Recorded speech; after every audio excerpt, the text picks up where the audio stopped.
Kasunod nga po ng pagkatalo ng San Antonio Spurs sa NBA Finals laban sa New York Knicks, hindi na nga po naiwasan pa ng kanilang superstar big man na si Victor Wembanyama na madismaya at magalit sa nangyari. Inamin nito, kakailanganin na naman nga nilang maglaro ng 100 plus games para lamang makabalik sa NBA Finals. Kasabay ng pagkakabigong makuha ng kampyonato, may lumabas ng balita na may plano nga ang kanilang team gumawa ng isang blockbuster trade para mapalakas ang lineup.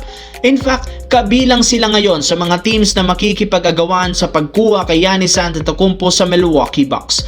Meron nga pong sapat na trade asset ang Spurs na maipang-o-offer sa Milwaukee, kagaya ng mga batang player at veterano na may kasamang draft picks. Kaya hindi talaga nakakagulat bakit pagkatapos ng NBA Finals makikipagnegosasyon ng team na ito. Kapag nagawa nilang makuha si Giannis, magkakaroon si Victor Wembanyama ng legit na katulong sa front court, kaya mas mapapadali nga sa kanyang trabaho sa ilalim ng basket. Samantala, marami ang nadismaya sa pagkatalo ng San Antonio Spurs sa finals dahil literal 5 games nila na pinaglaruan, lumamang nga sila dito ng double digit parate kontra sa New York Knicks. Sila nga talaga ang unang nakakalamang bawat games.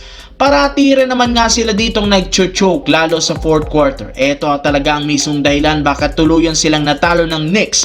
Bukod sa nakakahiyang ginawang ito ng Spurs, hindi rin naman kinagusto ng NBA veteran na si Draymond Green ang ginawa ng mga player pagkatapos na matalo sa Game 5. Kita sa camera, dumiretso agad sa locker room si Victor Wembanyama nang hindi nakikipag-shake hands sa mga malalaro ng New York Knicks. Malinaw nakawalan iyon ng sportsmanship bilang isang player.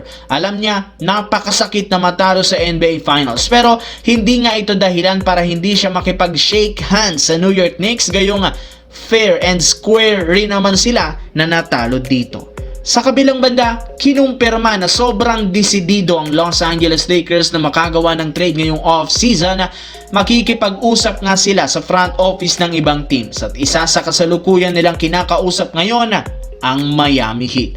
Pinang-o-offer na rin naman nga nila dito ang batang player na si Dalton Keunig kasama ang first round pick sa 2026 para makuha ang target na si Kelly Oubre. Kung sakali man nga pong mahirapan silang makuha ito sa isang simpleng trade, maaari nga pong sumali ang Lakers sa gagawing trade ng 3-team trade ng Miami kay Giannis. Sila ang magiging pangatlong teams na tutulong sa Miami para makuha si Giannis. Sa ganitong paraan, mas magiging madali para sa Lakers na makuha si Oubre nang walang kahirap-hirap ngayong off-season at hindi sila nagsasayang ng trade asset. Kaya expected na nga ninyong magiging agresibo si Rob Pelinka sa pagkuha ng mga big man, lalo kay Kelly Oubre na interesadong i-partner sa kanilang mga batang superstar na sina Luka Doncic at Austin Reeves, at yan ang dapat nating abangan ngayong off-season dahil nagsimula na nga.